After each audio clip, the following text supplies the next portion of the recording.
Dear Diary, making the decision to immigrate to Calgary felt like I was placing an Amazon order for freedom, endless possibilities, social security, and a beautiful world of seamlessly integrated multiculturalism.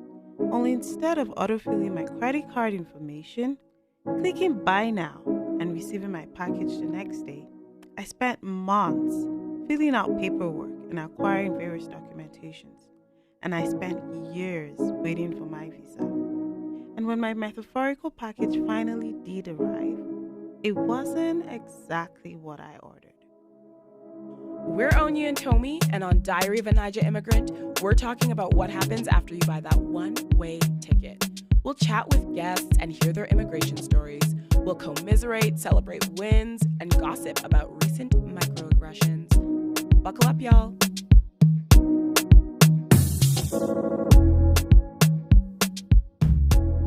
I just had this overwhelming feeling of I'm tired of taking care of people and I just want to be taken care of. And I was like, you can't be taken care of, like you have that responsibility. And I was like, the only person that could ever take care of me or ever cared about me is my mom. So where is she now? And then I was like, oh, yeah. She's no longer there. Then I started thinking of so many things.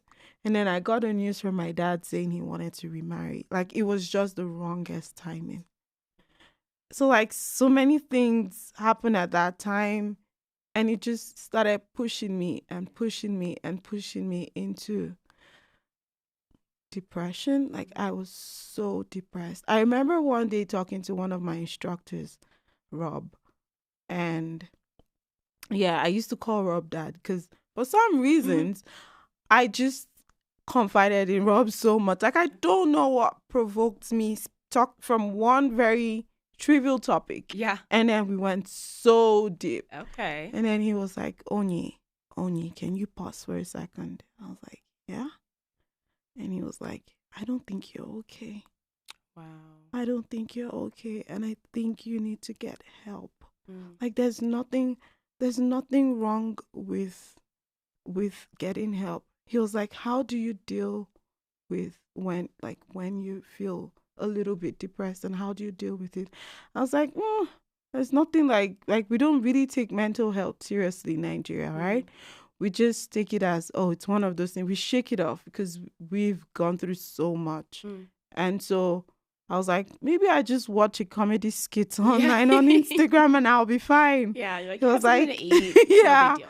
I was like, yeah, I just stress it and I'm on Instagram and I watch a comedy skit and I'll be okay. And he was like, okay, that's funny. But yeah, I understand. But here, people take mental health very seriously and nobody's going to judge you if you get help. Like, you're really struggling and I think you need to get help. He was like, I get help too. Like, most of us are in therapy and it's just because we want to be fine. When you have a headache, like, you have to see a doctor or you have to take a Tylenol or something.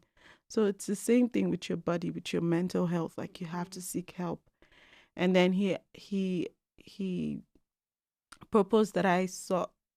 Thank God for SAID's counseling department. Oh, nice. Okay, yeah. And he was like, if you were outside of school, you would pay so much to actually see a therapist. But here, it's free. So why not take advantage of that? Cool. And so I decided, okay, I'll do it. And I did. And it kind of helped me because then I had someone to talk to. Yeah. Because I was alone, right? Yeah. No husband, nobody. It was just the kids. And you don't want to dump those kind of things on the kids. Like, you have to be strong for them, right? And every time I look at them, I'm like, oh, you're the reason why I'm doing this. So I'm like, let's go. Yeah. But then when I put them in daycare and I don't have classes, I'm like, now I have to look after myself. So I started to see a therapist. That's it. So, yeah. I was in shambles mentally. Yeah. I wasn't, no. So what's this timeline? At what point, how long have you been here? You're having these realizations. You seek out help, you have that first session. Where are we at in our timeline? How long have you been here? So I would say 3 months. 3 months. Okay. Yeah, 3 months. Okay. Yeah, because my husband finally came at the end of the 4th month. Wow. So okay. he moved in April of 2022. Okay. So That you was did when this he came. 4 months Yeah. all by yourself. Yeah. Wow. And my Okay. husband wasn't even planning to move. Like, he just wanted to visit.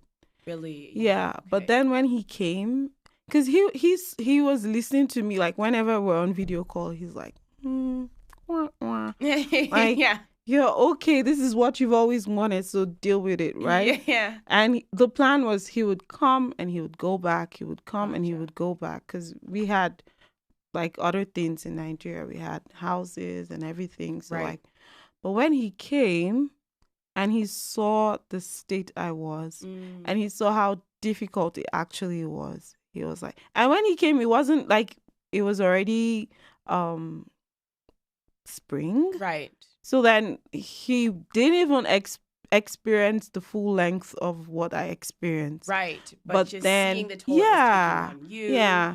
I'm sure. Yeah. Yeah. And then he was like, nah, I'm not going anywhere. I'm just going to be here to take care of the kids and take care of you. So that was really nice. Awesome. So then he just ended up staying from that He point ended on. up staying. Yeah. Okay, wow. So, I mean, I'm sure having him there changed a lot, and like having just like more support and having your partner. But what was your experience in terms of, you started to seek out help? What was your kind of personal mental health journey after that point? And how did you, not that, you know, everybody has to get themselves out of it. Like, again, it's okay to have really extended periods of time when you're just not doing well. And that's absolutely fine. It doesn't have to be like this amazing hero's journey where you come out of the other side and you're better than ever. But what was that experience of you kind of finding yourself again, and what did that look like? Oh my gosh. And I'm sure you're finding still myself on it. again. Like, we're Like, all on have it. I actually found myself? Yeah, fair. Because it felt like every stage unlocked something, like something else. It unlocked another form of experience and struggle and hurdle and a mountain to climb. Yeah. So like, yeah, he came and everybody would think, oh, that was a fairy tale ending. Oh, no. It did not. Yeah. Because that unlocked another layer of struggle. Because then we started to struggle as a couple. My husband and I struggled a lot. And I think that was the major reason why he actually didn't leave. Because he saw that this might actually affect our marriage. And I'm so thankful for him to, like, for thinking about that. I remember when I first got married, I was like, divorce is not an option. Like, we're going to stick it out. The only thing that would make me actually divorce is if domestic violence was involved, or if I found out that he was a ritualist. Because I was like, if he's a ritualist, they'll ask him to bring my head one day, or the head of my kids, and I wouldn't want that. So, oh my God. And the two options. Those are the two deal breakers. Yeah. But then those two options were not in the mix, but I still wanted out. Yeah. Like, I was like, I can't do this. I can't do that. Oh my gosh. I can't do this. Like, this marriage isn't going to work. I don't see us surviving this and all of that. And did you feel that more so when he was there than when you were apart? I felt that I missed him when we were apart. Right. That makes sense. Yeah. Actually, but when he came, I was like, I like that you're helping me, but at the same time, sometimes you're not helping me. Like, I wish you could do more. Yeah. Or I wish you could, like, listen to me more. I wish it wasn't just about, like, you waiting for me to actually come and make the food. Yeah. Because, like, when he's not there, I don't have to bother about cooking. Right. I only have to cook for the kids. Yeah. I wasn't eating, and I didn't care. But because he's in the mix and he doesn't know how to cook, I have to cook. Right? Okay. And I was like, okay, now I'm catering for the kids, and now I also have to cater for you. Yeah. Yeah, okay, yeah, I don't have to pay for daycare because you're looking after the kids. But at the same time, I have an extra layer of something to deal with personally. And I was like, nah, I don't know how long I can cope with this. Take this. Yeah, honestly, I feel like it's one thing to struggle alone. And it's even another thing to, you know, if you are with a partner and you're struggling but they're thriving, I feel like that dynamic works. Or if you're both thriving, that works. But to struggle together, there's something about that. Now that you said that, I just remember like what one of my thought process then. I think one of my thought process was why I hated him so much at that time. Because I love him a lot, but at some point sometimes you wouldn't really like each other, but you still love each other, right? And at that point I wasn't liking him. And the reason why was because it just felt like he was living the life that I wish I had lived. Interesting. Yeah, he came and he was like, "Oh, we're in Canada. Oh yeah, we're living the dream." And he was so happy. He was like, "I'm not even wearing jackets. Like, the weather is so good." He's like, the sun's out. Yeah. And he was like, "Is this the weather you're talking about? Like, it's so good." He's like, "You're so dramatic." Yeah. And I was so irritated. Yeah. I was I guess he didn't have the pressure of school too. Exactly. That's huge. Exactly. And he would be on the phone with his friends and he's like, "Oh yeah, we're in Canada. We've japa. I'm like, the thing was annoying. So irritating. It was so annoying. Like, how dare you? I've been struggling for 4 months straight. Yeah. And then some things that I do or I've done or I did, and then you would hear him. I don't know if he was doing it consciously but he would just trivialize it as if it was nothing. And I was like, you have no idea. At least you're here and I'm here as well. You didn't have to move with the kids alone. You didn't have to deal with them alone. At least now I can cook and you can bath the kids. Right. Then I would bath them. I would cook for them. I would take them to daycare. And at the time he came, let's not forget also, I had to move downtown because I couldn't take the whole distance thing. Yeah. So I had to move downtown closer to Sate. Yeah. And so then I can just drop the kids in daycare downstairs. They were now going to the same daycare. Okay. And then I could just take the train to school, right? It was just one train from where we were living. Okay. So you had like optimized everything. Yeah, exactly. And this was before he came. Right. He didn't experience the whole Northeast experience with me and all that. And he just saw it like, "Oh, you've been living the life. Like, you guys are enjoying this Canada." He was like, "There's this peace of mind that just comes with this country." I was just like, hey, God. Oh, my God. That would piss me off so much. I was so pissed. I was constantly pissed. Like, every day he would say something that would just get on my nerves. I'm like, okay, that's it. Yeah, so fair. And it's that mistake of thinking that his experience coming here after you've done all this work to set things up, also you're here too, so he's coming here to a partner. It's spring, all of this stuff. He's kind of thinking, this has been your experience this entire time. Like, this isn't so bad. Exactly. Like, I was like, I've made it very easy. That's why it's no longer that bad. And the weather has gotten better and all of that. But no, he wasn't seeing. Wow. He wasn't seeing. So we struggled a lot. Fair. We struggled a lot. And yeah, it wasn't easy. Yeah. Because like people always say the first 5 years of marriage is like the hardest part. Sure. And that was like our 5th year of marriage, right? We got married in 2017, right? Yeah. So 2022 was the 5th year of our marriage and we were really struggling. So then you feel like you've handled marriage in a particular location where you're stable, you have your house, you have your job, everything looks okay, and you're still struggling and you have to like cope with being together and all of that and everything in between. But then you add the extra layer of relocating and then trying to adjust and rebuild your lives in a new country where you don't even know anybody, you don't have any friends.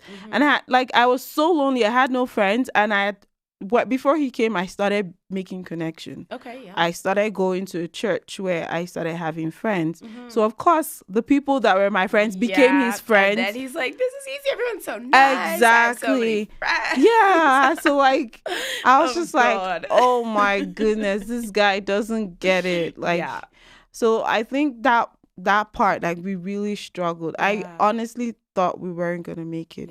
I said it so many times that we needed to part ways and that we're better off alone and all of that. But he was like, you're not going anywhere. And that even made it more annoying. Yeah, no, I was like, okay, let's seek help. Get lost. Yeah. Oh my goodness. I was like, okay, now you have a problem. And I might also have a problem. You know, we don't always have to, like, we don't like to admit that we have problems of our own, right? And I was like, okay, maybe we need to seek help. Maybe we need to seek counseling. And was he on the same page? He wasn't. No. He wasn't. Like, you know this Nigerian mentality where they're like, you don't need help. What do you need therapy for? Just work it out. Trust and God. He was like, yeah. Think of the God you serve. Yeah. And I remember there was something I said before we got married. Like, I was the one saying so many things, like laying down some rules. I was like, 1, we're not going anywhere. Like, we're sticking it out together. And 2, no third party. Because at the end of the day, the third party, and when I said no third party, I meant like family members. Because at the end of the day, when we settle and we're very good, those family members will never forget what happened between us. And then it'll add an extra layer. So that was the reason why I said no third party. But now he's like, remember what you said, no third. And I was like, we're seeking counseling to make our marriage better. Yeah, exactly. It's not just any third party. Like, this is someone that's going to make our marriage better, right? Yeah. And he was like, no, I don't think we've gotten to that point. That even made me mad because I was like, you're like, I've gotten to that point. Exactly, because you're trivializing what I'm going through and you think it's not that deep, but I think it's actually deeper than you see it. Exactly. And that made me very mad. So that. Did you end up being able to convince him? Did you end up being able to get there? We never saw a therapist. Really? But I found out I kept venting to our friends. Yeah. And like, I kept telling different people like, oh, my husband is getting me mad. Maybe because they have gone through this before. And I just wanted to see, like, am I crazy or something? Like, is there something wrong with me? What do I do differently? How do I convince this guy? And they also thought we needed to see someone. But my husband never thought we needed to see anybody. Yeah. But the good thing is we worked it out. Okay. And I would say, like, there's so many things now that I feel like, okay, we're good. And he's also like, he's learned a lot and he's very helpful now. Yeah. And that has also improved like everything that has like the dynamics of our marriage. Yeah. Yeah. So like, I feel like it's just different hurdles and different things to go through at different points in, like, you have to go through navigating the situation. If you're married, you have to go through navigating your marriage all over again. And like, so many people get divorced when they move here. Yeah. Even my friend was like, even they almost went through a divorce. Yeah. And they know so many people that were in that situation of getting divorced because it's just a different dynamic. Totally. So it's just having it at the back of your mind that this could happen. So you have to prepare yourself. Yeah. And actually, like, it doesn't matter how long you've been married out of here. So many things are going to be thrown at you when you move here. It's going to change a lot. Yeah. Because, totally. Because it's a different system. Yeah. You have to unlearn and learn new things. And that takes a lot, especially for someone who's so, like, old enough to, like, I don't need to learn anything. I've lived my life, like 40 years of my life, so I'm good. Yeah. Or 30 years of my life, so I'm good. So it's hard to convince people to unlearn and learn new things. So that adds an extra layer to it. So Totally. Yeah. Man, okay, there's so many things. I mean, I feel like we could go on for like hours and hours. And there's so many like really key points that we've touched on here, though. We've talked about like relationships and family and mental health, which I feel like are really the key things here. So thinking on those points, when you look back to the version of yourself who was so excited and picturing Canada as this sort of promised land, and you were buying that one-way ticket. What is one thing, having gone through all of that, that you wish you knew before buying that one-way ticket? I wish I was more prepared mentally. I wish I knew better that, like, I knew it was going to be hard. Like, I didn't think it was just going to be so easy, but I didn't know it was going to be this hard. So I wish I had better prepared. But there's nothing that can actually prepare you for what you'll experience, right? So, yeah, but if I was to do something differently, I probably would have gotten a car immediately I got to Canada. I probably would have done that, but I didn't have the right information. And moving to this place, information is key. Like, you have to have information. You have to know people that actually have information, because it's one thing to know people, and it's another thing to know people that have the right information. The first people I met thought that I couldn't get a car. Oh, interesting. Yeah, because, like, I was like, I've been driving for so many years. Why can't I drive? And they were like, no, it's a different license. Oh, they thought you'd have to get, like, an Alberta license and everything, and you didn't. Yeah. Gotcha. And I went to get the license, but, like, so many road signs, like, the questions are just very confusing. And then I was like, no, I've never failed an exam before, and I failed this exam. I'm not doing it again. So, like, I didn't go back to write it again, because they were like, it's easier when you've been driving or you've been in the city, and then you'll understand different road signs, and then it's easier to write the exam then, right? So you didn't need one. You didn't need to get a new license. I didn't need to. Like, with my Nigerian license, I could actually drive for a year as a student. Okay, yeah. As a student, that was the information then, that I could drive for a year. So I didn't know that. I thought I had to get the Alberta license immediately I landed. So and that was a lie. Like that. Someone that's gone through it. Exactly. Can tell you, like, it's difficult. You're not being dramatic. Exactly. For feeling this way. And like, here are some practical things. So many things would have been averted if I had gotten a car. I wouldn't have fallen on ice. I wouldn't have had frostbite. I wouldn't have had to move from where I was living to downtown. So many things. My life would have been a lot more easier. I would have spent less. Because, fair. That's one thing I would have done differently. Yeah, that's actually a really good, like, practical takeaway. I feel like that's really helpful. Okay, well, like, I know there were so many different things that we didn't get to talk about. But is there anything that you really want to make sure we add? Oh, well, I feel like my brain is frozen now, just reliving everything. I know. But, yeah, I feel like it's a continuous process, just like a diary. So it'll be nice to maybe somewhere down the line talk more about some more stuff and everything. Like, just journal a little more. Totally. Yeah, but there's just thinking about it now. I'm just like, wow. It's a lot. Yeah, and I'm just thankful for this diary, like, being able to relive this and see how far I've actually come. Because now I'm talking about it and I can laugh. Right. It wasn't funny. It wasn't. So, That's a really good point, though. Just the ability to express and the ability to tell your story is so important in the journey. And when it comes to, like, healing or grieving or just being. So, like, being able to kind of have an outlet, have a diary is so important. Thank you so much, Onyie. This was so good. I learned so much. Like, I thought I, like, kind of knew you, and I learned so much about you. That was super fun. And thank you just, like, for being vulnerable. And, I, like, really, really enjoyed this conversation. This was awesome. Oh, thank you, Tommy. Thank you. I had fun. This was nice relieving. I love it. Well, thank you, everyone, for listening. That is our episode. Woohoo! Woo!